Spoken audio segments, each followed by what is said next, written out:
Guys, you know me. Whenever I talk about the next stock market crash, it's not if, it's when. It will happen. And I'm going to tell you, what I'm seeing right now has me worried. I'm not Nostradamus. I can't give you a date for when it's going to happen. But history tells us that what's going on in the stock market right now typically leads to a crash. But the thing about the stock market crashes is that with the right plan, they will turn into the best opportunity to make life-changing money. I'll get to that later, but first off, let me show you exactly what's going on. Now, guys, I don't literally mean I'm scared. I look forward to market drops. Not like everybody else says, hey, I buy all these companies that have the price. I literally get excited. If you look at my Instagram back from March of 2020, you will see a picture of me kissing the screen when the market was down like 8%. Guys, these are opportunities. I want you to look at it the same way. But I get worried when I see people out there put their hard-earned money into something, expecting the recent past to repeat itself. Now, you've heard people say, just buy the S&P, it's safe, it's diversified. Guess what? I say this. I believe that. And for the vast, vast majority of time, it's true. The longer and longer outlook is, it's been true. The S&P 500 is the biggest basket of the 500 strongest American companies. But right now, the S&P is being taken over. It's being dominated by a handful of massive tech companies that are all racing to win the AI game. Apple, Microsoft, Nvidia, Alphabet, Amazon, Meta, Tesla, Broadcom, Oracle, all of these companies are fighting for AI. These companies have gotten so big, so fast, that they now control a huge chunk of the index. In fact, guys, the tech sector now makes up over 35% of the whole S&P. And of course, it changes from day to day. Guys, Larry Ellison, an 83-year-old billionaire who's been a billionaire for a long time, made $100 billion in one day because his stock went up. Nvidia alone, that company makes the brains, called the GPUs, behind most AI tools. That company alone is 7% of the entire index. So 500 companies. That means each name is 0.2%, but it's based on market cap. Nvidia makes up 35 times more than that. Since ChatGPT burst onto the scene in late 2022, AI-focused stocks have driven 75% of the S&P 500's total return. That means if you made money in the last couple of years, odds are that it came from one of these top concentrated companies. But here's the catch. In investing, when too much weight sits on just a few companies, that's when things start to wobble. That's when you need to be worried. This continually ends the same way. And we're going to get into that. But first, let's talk about why this concentration matters. Guys, this is the 9 companies versus the S&P. Here's the S&P's return year to date, 14.5%. Of those 9 companies, 6 have outperformed. 6 of them have outperformed. The biggest gainer, Oracle. That's the day that Larry Ellison made $100 billion. These are big numbers. Guys, there are benefits to concentration. The best investors ever, they will concentrate their portfolio in 5, 10, 15 items and companies in order to outperform. But when a diversified group of companies like the S&P 500 is too concentrated in one area, that's a problem. These 9 companies are all doing different job, but they're all tied to the same theme, AI. And that means if AI stumbles, or if AI slows down, or turns out to be less profitable than everybody hopes, your diversified S&P 500 is suddenly looking a whole lot riskier. Remember, 4, 5, 6 years ago, everyone said you can't bet against Tesla and Elon Musk, you can't bet against Amazon. And those companies have underperformed in the last 5 years. These companies aren't just big, they're enormous. And when their stock prices move, the entire market moves. In fact, there have been days in the last year where these 7 to 9 companies are down, the rest of the market is up, yet the S&P is down for that reason, and vice versa. So ask yourself this question. If your portfolio depends on 9 companies, all swimming in the same AI pool, is that really a safe and balanced investment? If in 1999 you bought 50 .com companies that all made no money, were you diversified? No. If you have a bunch of diversified crap, it's still crap. The good news is these companies are not crap. They're great companies. Every single one of them makes money. But it is not a diversified and balanced investment. Now listen, we have witnessed this many times before. I have witnessed this in my 30 years of investing. And if you were around in the late 90s, This AI moment is starting to look a lot like a reboot of the dot-com bubble, but with more hype and buzzwords. Why? We have the internet, we have social media, it's easier to get involved. I will say though, these AI companies do far better and are selling for better multiples than the dot-com companies. But here's the thing, whenever you see a handful of stocks skyrocket on hype, and everyone starts saying, this time it's different, through their actions, not their words, that's when I start getting concerned. Legendary investor Jeremy Grantham calls it exactly what it is, a bubble within a bubble. He's not denying AI could be huge someday. Nobody is. I am definitely not doing that, just like the internet was going to change the world as it did back then. All he's saying is that the prices that people are paying for the future are totally out of whack. Remember, we believe in price versus value. We want to buy when price is below value. And how do you determine value? Well, you look at the future, the potential. The hard part about AI is we don't know the potential. It could be many, many magnitudes bigger, or half of that, which is still many magnitudes, but it's not enough. But Grantham's playbook is simple. When things get this frothy, he steps back. When things get reliant on a future that can't not be questioned or can't have any hurdles, he steps back. He looks at cheaper, safer opportunities, value stocks, international markets, stuff that isn't on fire from hype fumes. Now keep in mind, guys, companies that are hyped can still be value plays. Companies that have a lot of growth potential can still be value plays. But there's more to it than that. If your neighbor's young kid is talking about investment, if your waiter or waitress is talking about AI and all these other things, there's probably a problem there. Then there's Michael Burry, the big short guy. The man made a fortune betting against the housing bubble. But what people don't remember is he is an incredible stock picker. And today, he's shorting the AI hype train. As of mid-2025, his fund just had one long position. Everything else, defensive. That's contrarian. He's seen what happens when everyone runs the same direction. Now keep in mind, he has kind of sounded the alarm on these things before, and he's been wrong. And a lot of people would say, like, oh, he's just a fudster. He's not a fudster. He's one of the few people that made money during the dot-com bust and was making money on individual stocks. Even the bond king, Bill Gross of PIMCO, formerly of PIMCO, is waving the red flag, warning that if AI doesn't deliver, trillions could go poof. Listen to that. If AI doesn't deliver. He's not sitting there saying if AI doesn't work. If AI doesn't deliver on what people expect from it. And Charlie Munger, God rest his soul, bluntly called it overhyped before he passed. Remember, he's not saying it doesn't deserve hype. It's just overhyped. There's a very, very clear distinction there. Now, Warren Buffett, he's much more measured as usual. He doesn't want people to dislike him. So he's going to be very cautious and measured in his statements. But look at his actions. He's not chasing the shiny stuff. Berkshire is buying things like steel, oil, and not chasing the next AI model that guesses your lunch order.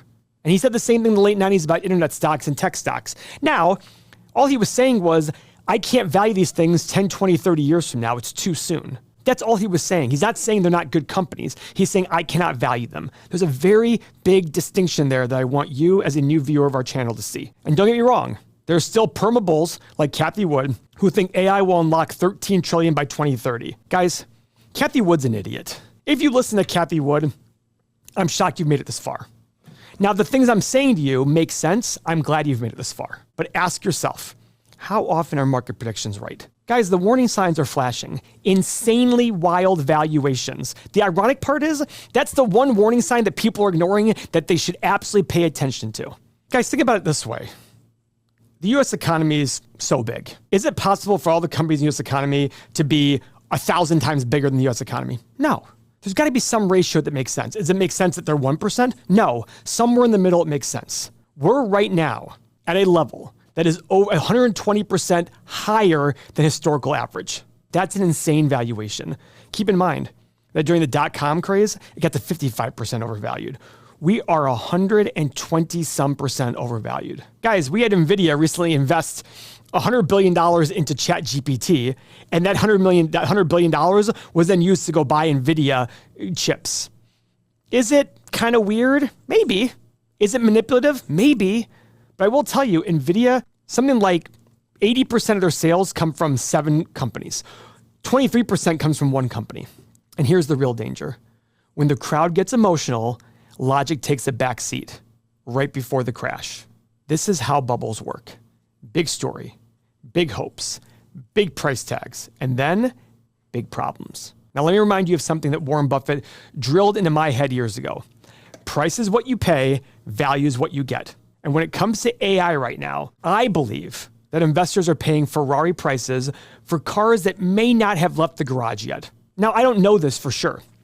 The future's unknown. But all I know is when I see everyone talking about a certain area, I get apprehensive. When everybody in 2005 was a real estate flipper, a little concerning. When everybody was talking about these electric vehicles back in the late 2000 teens, a little concerning. Look how that turned out, and look what we said about it. I'm not saying that AI doesn't have potential. It's got massive potential. It's already changing everything we do in our business. But here's a real question every disciplined investor needs to ask. Will AI produce the returns that justify the price people are paying today? That's it. There is a price that's too high to pay for a great story. If you don't believe that, then I encourage you to watch more of our videos. You've got to realize that there's too high a price to pay. That's the whole game. The stock market doesn't care about buzzwords. The stock market in the long run cares about cash flow and fundamentals, real returns on investment. But in the short run, it cares about what's most popular when going up and what's least popular when going down. Right now, these 9 companies are pouring hundreds of billions of dollars into AI infrastructure, chips, software, and data centers. But here's the kicker. The profits haven't caught up quite yet on that investment. It's already made a lot of money on the first investment, but most of the AI revenue today is still experimental or speculative. It's hope, it's potential, it's a story. Doesn't mean it can't work out though. That's the amazing part. I'm just sitting there saying, if it does work out, that's great, but there's too much unknown for me and too much price being paid for that. And the investors are pricing it like it's already guaranteed. Guys, you can think back in your lifetime. How many sure things didn't happen? How many obvious things didn't happen? That's not investing. That is wishful thinking. A real value investor, which is really any real investor has a process, looks at cash flow. They look at the balance sheet. They look at return on capital. And we ask, if I own this business for the next 10, 20, 30 years, will the return and cash flow I get justify the price that I'm paying today? That's it. Could it happen with all these big? Absolutely could happen. But history shows us that when hype is the most high, it's kind of hard for the future. This is a giant question mark as of right now for a lot of these AI stocks. Yes, NVIDIA is exploding. They've absolutely crushed it. Yes, Microsoft is integrating AI into everything. Google's got Gemini. But what happens if growth isn't 50% a year and if it's 40% a year? It sounds like a small difference, but it's a massive difference when you're talking about 10, 20 years and talking about values. What happens if these massive investments don't translate to meaningful earnings? Guys, if I shoot a gun right here, from here to 10 feet away, I can move my gun maybe a millimeter, I'm still gonna hit it. The further out you go, any small directional change is going to cause a big miss. That's all I'm saying here. So you might sit there and say, well, then how do people invest? Well, value investors, what they do is they find companies where they can meaningfully predict the earnings in the future. So what happens when they don't translate into these earnings? Well, that's when reality hits and price comes crashing back down to meet value. So don't confuse popularity with profitability. Let's get something straight right now. AI is 1,000,000% real. The innovation is 1,000,000% real. The technology is beyond impressive, but that does not mean the prices make sense at any price. This is where most investors get tripped up. They think, well, AI is clearly the future, so these stocks must be worth it. Maybe, but that's not how investing works. It could very well work out that way. But if you made bets on all that going forward, you might have a hard time. Guys, in the late 90s, tell me the internet wasn't real. Of course it was real. It changed everything. Guess what? Along the way, investors lost tons of money because they bid up every tech stock that had a .com on the end of it or who mentioned their .com or website in their earnings call. Sound familiar? People bought companies no matter what. Back then, it was no profits, no revenue, just hype. It's the future. That's what they said. And guess what? The NASDAQ dropped nearly 80%. And you might sit there and say, yeah, but Paul, those companies weren't making money. Not the NASDAQ 100. Those companies were making money. It's not enough for technology to be real. It has to produce real returns. And those returns have to justify the price you're paying today. So here's the lesson. Real innovation can exist inside a speculative bubble. They're not mutually exclusive. When prices get too far ahead of reality, even great companies can become terrible investments. Tesla was a great company in 2021. I would argue it's still a great company, but then it went down 50% that next year. Did it stop becoming a great company? Come on. Don't confuse progress with profit. Just because something is the next big thing doesn't mean it's worth owning at any price. As investors though, as true investors, we focus on value, not price. Guys, Cisco was more expensive in 2000 than NVIDIA is today. I will absolutely say that. But guys, Cisco is a great learning lesson. Cisco in 2000 hit a high of $82, has not seen that high since. Yet its revenue is up 4 times, its profits up 5x. And if you take out this strip right here, you basically got a pretty normal company. And from here to here, revenue was up 10x and profits up 10x. And guess what? Price is up 10x. Coincidence? I think not. The reason I'm showing this one, and there's probably countless examples, actually pretty much any company, if you look at Microsoft, all these things, the companies are up in the long run, how much their profit is up. So let's talk about something very boring, but brutally important that you must listen to. Mean reversion, reverting back to the mean. It sounds like something out of a math textbook, but it's actually one of the most powerful forces in all of investing. What it basically says, if something is way above or normal, eventually it comes back down. That is mean reversion. And right now, the S&P 500 is screaming for a reversion. We've talked about how just a handful of companies, the Magnificent Seven and a few AI giants, are carrying the whole index. They've grown so big, so fast, that they now dominate pretty much the entire market's return. History shows that concentration like this will not last forever. Every time we've seen a few stocks dominate, whether it was oil in the 70s, Japanese stocks in the 80s, or tech in the dot-com era, it always ends the same way, a reversion back to the mean. Guys, the Nikkei index of Japan hit an all-time high in December of 1989. It did not see another all-time high until a few years ago. 30-some years. I joked with my brother that he never saw a new Japanese all-time high until he was married and had 2 kids. Hot companies will cool off. Every hot company of 1970, tell me who they are today. The hot companies of 2000, there's only one company from the list in 2000 that's still around today. It's Microsoft. And guess what? In 2011 and 2012, a tech CEO told me how Microsoft was dead because it's a terrible company. And that was the going concern in the market. The laggards will catch up and the whole index shifts back to normal balance. History and current valuations tell us something's coming. Guys, I teach on YouTube because I never heard this before. And we have such an advantage to be able to teach this and get a community of like-minded people. I think to myself, the things that took me 5 to 10 years to learn, I could have learned in 6 to 12 months had I had YouTube 25 years ago. But remember, guys, just because I'm raising red flags doesn't mean that I'm saying sell everything and go wait for a crash. No, that's not what we're here about. We're not panicking, we're investors. What I'm here to do is say the last 10, 15 years have been awesome. Be ready for the next 10 or 15 years not to be as good. But the people who are truly prepared will be ready for the next big boom. We don't make decisions based on fear or headlines. We make them based on principles and data. If you want to survive long-term in this game, you need guardrails. You need a system that keeps you from making the kind of emotional decisions that wreck most people's portfolios. That's why I live by these 5 tenets of principle-driven investing, and our entire community does as well. 1, we're investors, not speculators. This one stops me from chasing hot stocks or trying to time the market.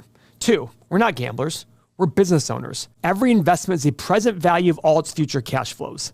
What that means, guys, is that future cash flow is going to happen because the business performs. So what I pay for it today and that cash flow in the future will really determine the return of the company, of my investment. Not because the stock price goes up and down. That'll happen with those cash flows. 3, if we don't understand it, we don't invest in it. If I can't explain how a company makes money or what it's going to make in the future, I won't be able to say how it's going to lose money, so I walk away. 4, in the short run, stock market's a voting machine. In the long run, it's a weighing machine. Cisco, short run, voting machine, long run, weighing machine, like clockwork. And the 5th and probably most important one, a great story can become a bad investment if you pay the wrong price. These aren't just cute sayings. They're a mindset that protects me. They protect me from bubbles, from hype, from FOMO. They help me think logically, not emotionally, and that's exactly what most investors never learn. See, most people are obsessed with finding the next big winner. You know what the best investors do? They eliminate the losers first. That's what we're doing here. We're breaking things down. We're separating story from substance, price from value, because that's what principle-driven investing is all about. Rational, value-based decision-making. And that's how you build real wealth. So guys, those 5 tenets, great news. I don't expect you to memorize all those. I have a shortcut for you. A simple PDF that lays them out in plain English. No crazy jargon, just the exact rules I follow to stay disciplined and avoid emotional mistakes. This guide is your cheat sheet. When prices are bouncing around and emotions are high, pull the PDF out. Read through the principles, remind yourself why you're here. Guys, I do this every single day. Focus on price versus value, not the daily noise. So click the link description below, download it, and start using it today. And don't worry, we're not here to just bash AI stocks and walk away. Stick with me. Let's talk about what most investors should actually do, especially if you want to avoid the painful lessons that come with chasing hype. First, let's be clear. Keep dollar cost averaging. If you invested in the QQQ at the peak of 2000 to today, you'd have seen an 80% drop initially, and you still would have made 14.5% per year on your money over a 25-year period. That strategy still works long-term. If you've been investing steadily into the broad market ETFs like VOO, don't stop. Just because the market feels frothy. You need to have that discipline when it's falling. But here's the key. Be cautious about putting extra money when valuations are stretched. Just because the market is up doesn't mean it's a great time to throw in more than usual. This is the time to be selective. If you've got extra cash to invest, start looking at undervalued individual companies with strong balance sheets, consistent cash flow, low debt, and ones that you can figure out a reasonable amount of what they'll make in the future. You've got to use our stock analyzer tool to be able to then say, here are my assumptions about the future. What's the company worth to me today? The best opportunities are rarely popular. And don't sleep on small cap stocks either. Historically, small caps have outperformed after big bull runs in large tech. Why? Because markets rotate. When the money comes out of small cap, it goes to big, large cap companies. Those stocks fly high. These ones stay low. What's hot eventually cools off, and what's ignored comes roaring back. That's what most investors miss. It's not about finding the next big thing. It's about sticking to your principles and paying a great price for a great business. Now, let me level with you. The AI bubble will probably burst at some point. And it's super important to get this knowledge of principle-driven investing and the skill to value stocks before the market turns. In this next video, I'm going to show you how we do it so that you're prepared to act when others are panicking. The video is linked right on your screen. Don't miss it. This is how you get ready for your moment. Thank you for your time.